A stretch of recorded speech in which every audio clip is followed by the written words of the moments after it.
Assalamualaikum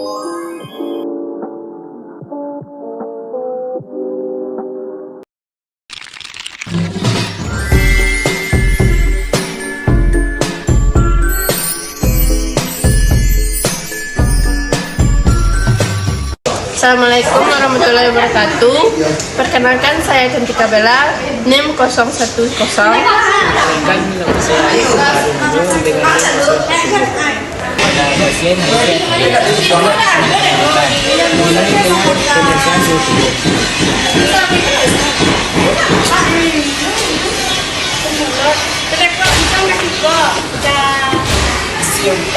Yang kedua, pemeriksaan tekanan darah.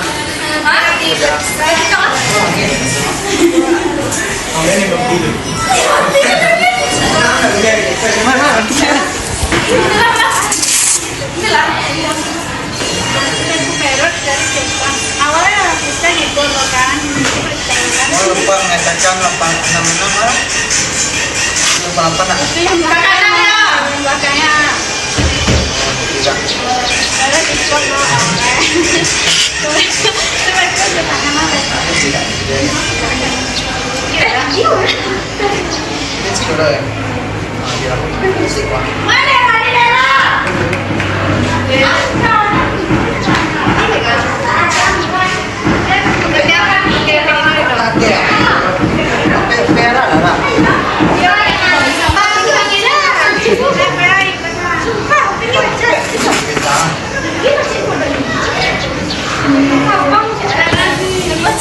Pada pasien HIV atau AIDS, pada umumnya mungkin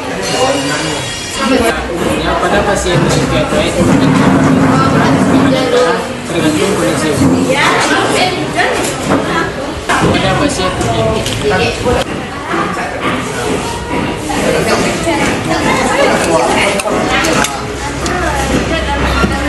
Pada pasien pada pasien HIV atau AIDS pada pasien HIV atau AIDS mungkin terjadi peningkatan karena adanya infeksi atau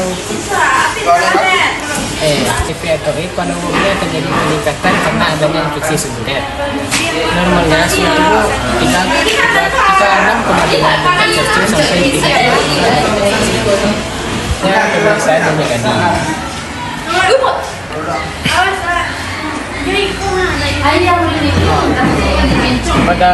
Pada pasien HIV atau AIDS, denyut nadi bisa meningkat karena ada pada pasien HIV atau AIDS, denyut nadi bisa meningkat karena adanya infeksi atau stres. Normalnya denyut nadi 60 sampai 100 kali per menit.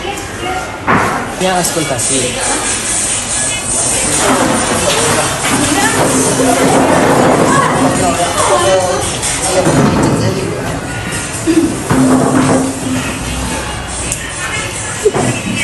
Pada pasien HIV atau AIDS bisa terdengar suara abnormal seperti ronki atau wheezing yang menunjukkan adanya infeksi atau peradangan pada paru-paru. Normalnya suara nafas terdengar jernih. Infeksi pada pasien HIV atau AIDS bisa ditemukan tanda-tanda seperti ruam kulit, sariawan atau pembengkakan kelenjar getah bening. Normalnya kulit terpasang tanpa aroma atau perubahan warna. Selanjutnya palpasi.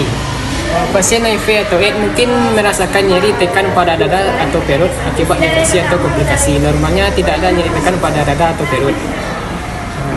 Sekian pemeriksaan fisik pada pasien HIV atau AIDS.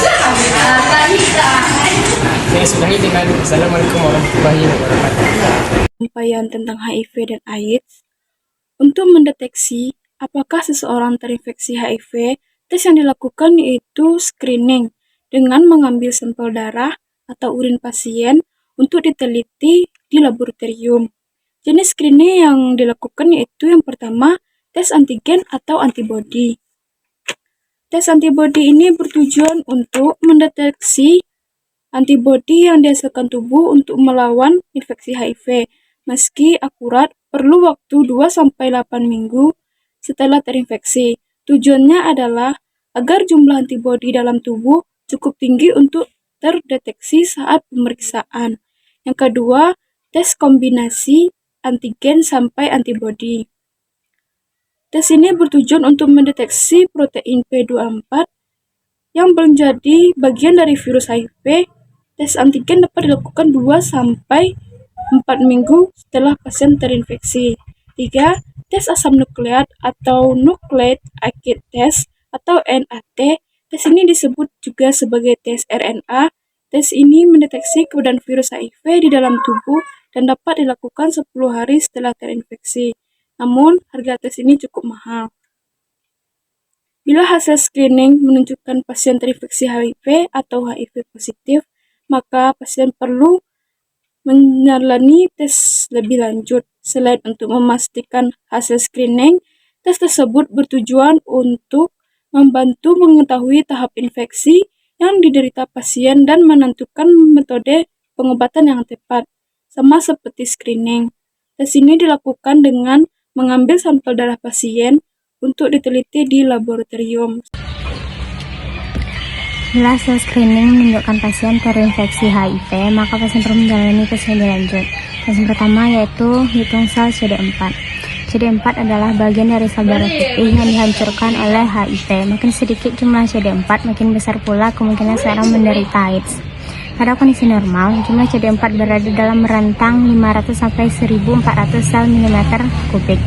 Infeksi HIV berkembang menjadi AIDS bila hasil hitung sel CD4 di bawah 200 sel per milimeter kubik. Selanjutnya, pemeriksaan viral load. Pemeriksaan viral load bertujuan untuk menghitung kira-kira seberapa banyak jumlah virus dalam tubuh penderita HIV. Selain itu, tes ini bertujuan untuk menilai efektivitas terapi HIV. Jumlah virus dalam tubuh digambarkan dengan jumlah RNA atau materi genetik virus. Jumlah RNA yang lebih dari 100.000 kopi per mililiter darah bisa menandakan infeksi HIV baru saja terjadi atau infeksi sudah lama terjadi dan tidak tertangani. Sementara itu, jumlah RNA di bawah 10.000 kopi per mililiter darah menandakan perkembangan virus tidak terlalu cepat. Terapi HIV akan diteruskan sampai hasil tes viral load tidak terdeteksi atau kurang dari 20 kopi per mililiter. Hasil tes viral load yang tidak terdeteksi dapat menurunkan kemungkinan komplikasi penyakit ini secara signifikan. Soalnya tes resistensi obat. Beberapa subtipe HIV diketahui kebal terhadap obat anti-HIV. Melalui tes ini, dokter dapat menentukan jenis obat anti-HIV yang tepat bagi pasien. Assalamualaikum warahmatullahi wabarakatuh. Perkenalkan, saya Zara Mereta dari kelompok 1 akan membacakan tindakan keperawatan untuk pasien HIV dan AIDS.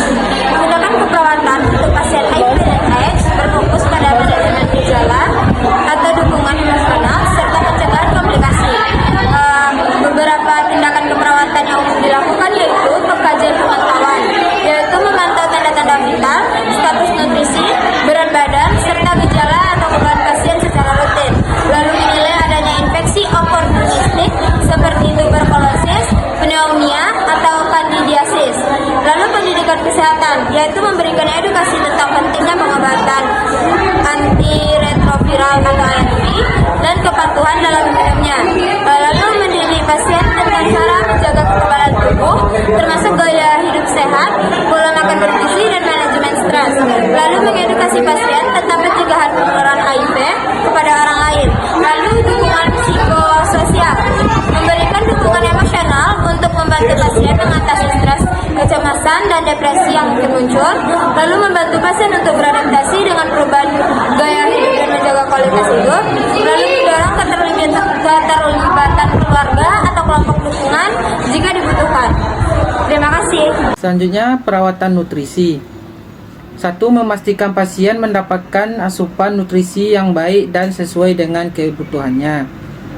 Kedua, menyatukan tentang pasien tentang pentingnya menjaga berat badan dan menghindari makanan yang dapat menurunkan sistem kekebalan. Pengolahan gejala dan nyeri. 3. Mengurangi ketidaknyamanan dan nyeri melalui teknik relaksasi atau pemberian obat sesuai anjuran dokter. 4. Mengatasi mual, muntah, atau diare dengan pemberian terapi yang sesuai sama menjaga kehidrasi tubuh, pencegahan infeksi.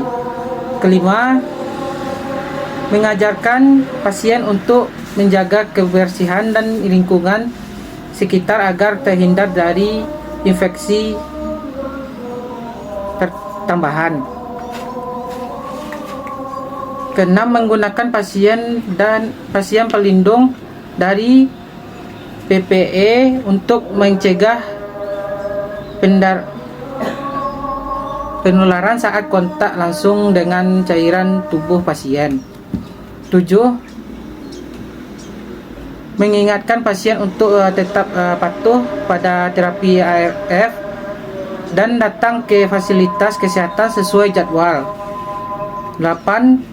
Membantu efek samping pengobatan dari berkoordinasi dengan dokter jika ada efek yang mengganggu atas berbahaya. 9. Pendekatan yang membantu meningkatkan kualitas hidup pasien dengan HIV atau AIDS serta mengurangi risiko komplikasi.